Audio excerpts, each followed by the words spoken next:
I don't look 25, do I? So you said I was one of the youngest. I'm not sure about that. So good afternoon, everyone. It's great to be here. When Theo called me and asked me to be a part of this, I looked at the rest of the speakers and I thought, wow, I'm really privileged. It's a beautiful venue. And today's talk, much like Anna speaking about her kids, I'm also speaking about my son. And my presentation is about Luke. He's 7 years old. And like a lot of regular 7-year-olds, he's got some pretty strong ambitions. He's going to win a gold medal in the Olympics, apparently, for gymnastics. He's definitely going to be the karate world champion. He does a martial art called Hapkido.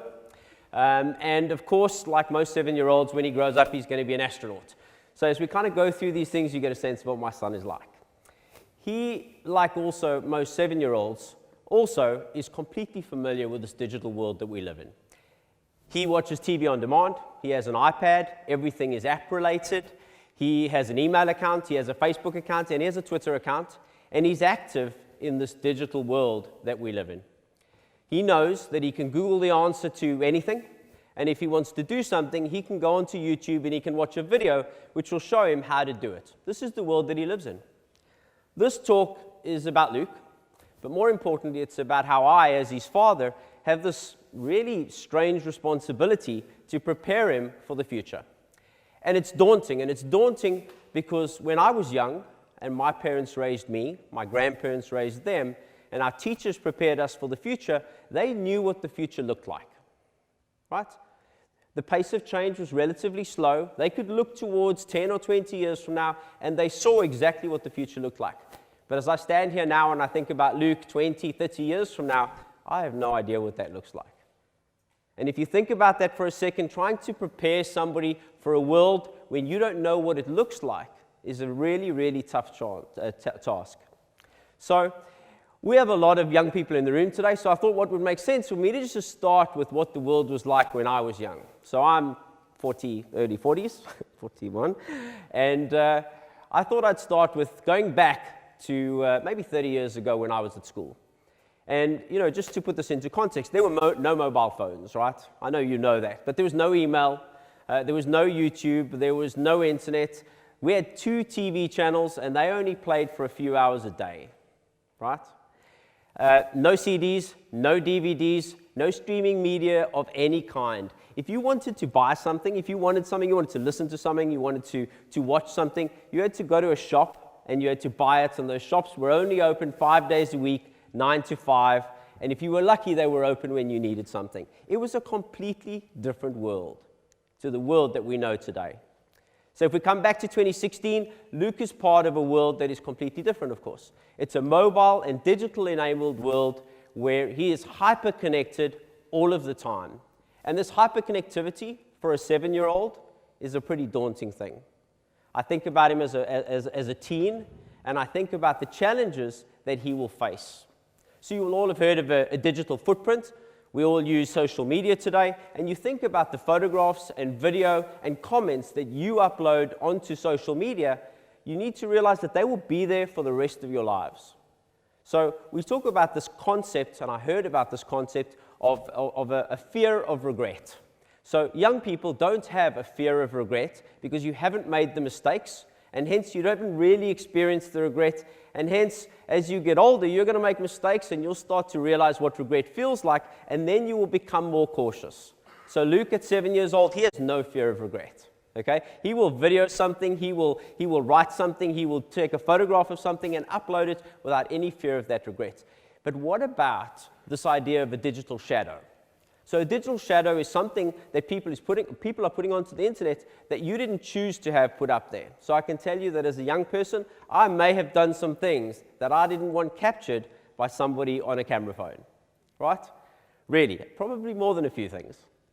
And as I was growing up, there weren't people walking around with camera phones. So as I stand here today, I don't worry that this video or photograph is going to appear from when I was 16 years old and did something crazy. But I worry about this for Luke. I worry that as he grows up in this world where nothing is sacred, everything can be captured, everything he says, every conversation he has on WhatsApp could be screenshot and put up on the internet, and it will be there forever. And there is a chance that it will ruin friendships, It will ruin romantic relationships that he may have. And most importantly, perhaps from my concern at this point, is that it may well have an impact on his career in the future. I can tell you that as we look at the media today, we can see that it's already impacting many celebrities, many politicians, for things that they've done in the relatively recent past. I personally interview a lot of people, and I can tell you I Google everybody I interview, right? And I've found some strange things.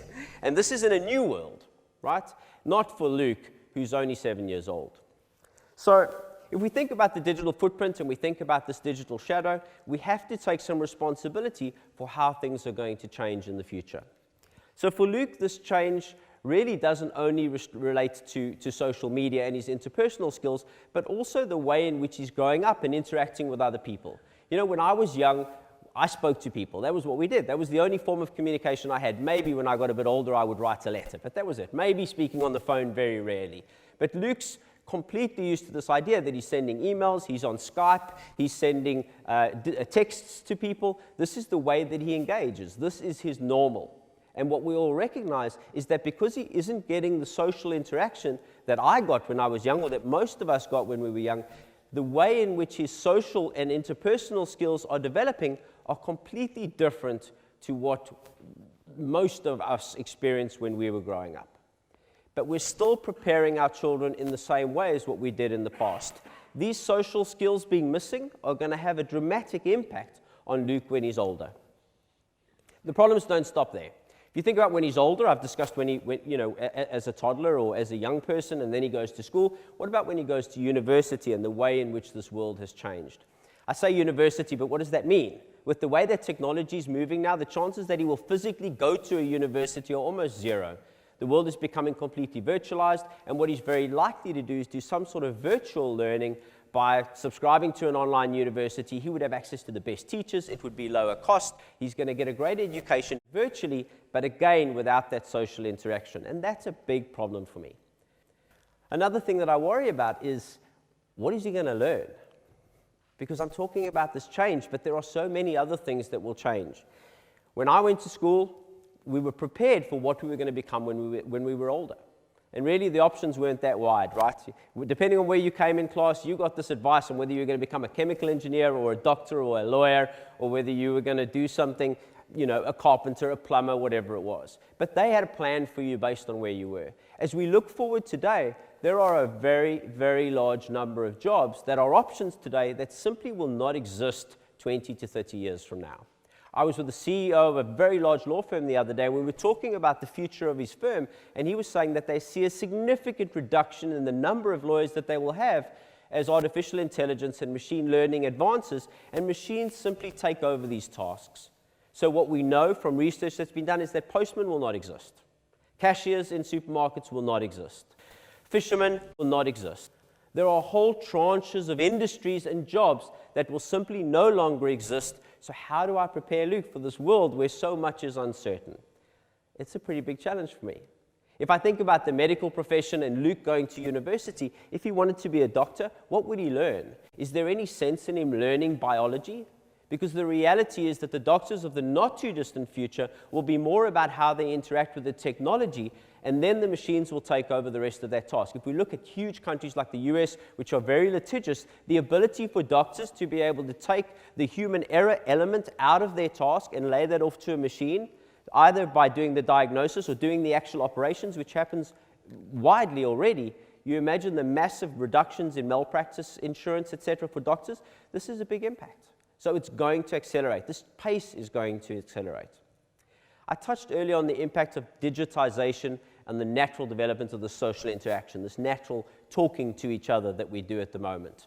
And over the next 20 years, we reasonably expect that Luke is going to meet someone and he's going to get married. He's going to settle down.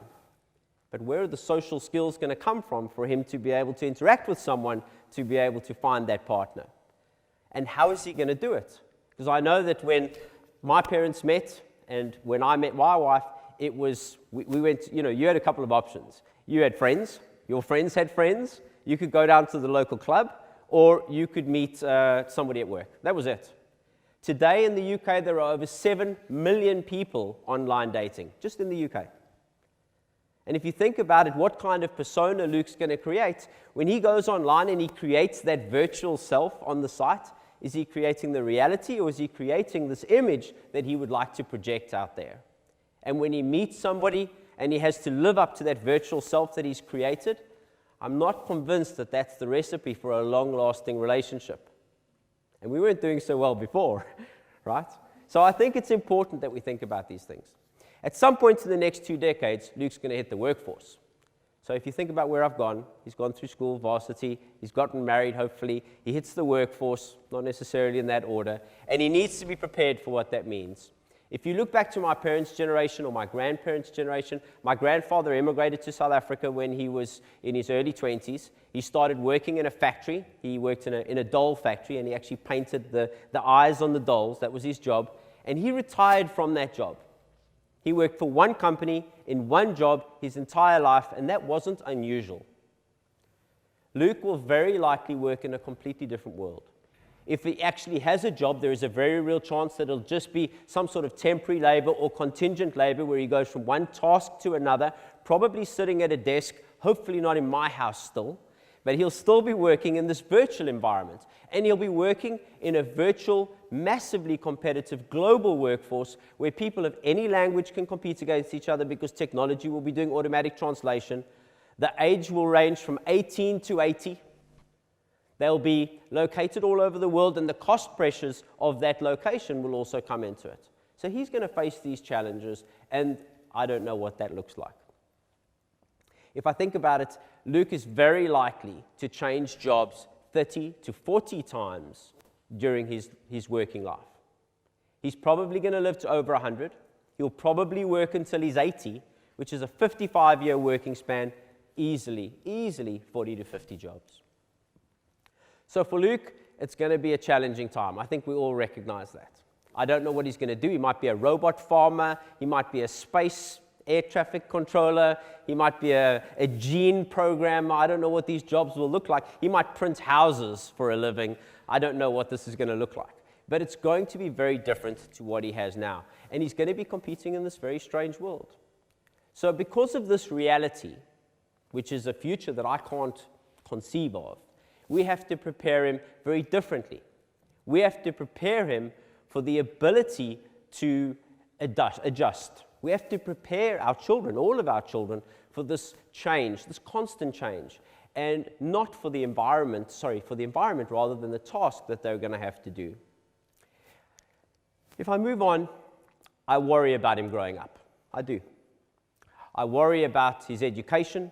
I worry about how he's going to meet his wife, as you can tell.